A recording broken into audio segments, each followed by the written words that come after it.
শ্রীকৃষ্ণ মাটি খাওয়ার কাহিনী। বৃন্দাবনের সকাল। বাঁশির সুরে ভরে আছে পুরো বৃন্দাবন। ছোট নীলচে কৃষ্ণ খেলছে গোপালদের সঙ্গে। হঠাৎ তারা দৌড়ে যশোদা মায়ের কাছে এসে বলে, মা, কৃষ্ণ মাটি খেয়েছে। যশোদার উদ্বেগ। যশোদা মা বিস্মিত।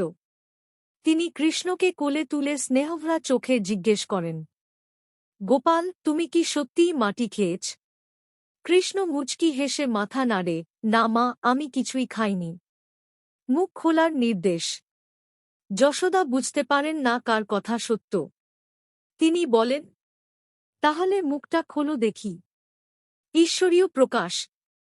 কৃষ্ণ যখন মুখ খুলল, যশোদা মা দেখলেন, ভিতরে শুধু মাটি নয়, দেখলেন পুরো ব্রহ্মাণ্ড। তারকা, গ্রহ, নদী, পাহাড়, আকাশ। এমনকি তিনি নিজেও কৃষ্ণকে কোলে করে দাঁড়িয়ে আছেন।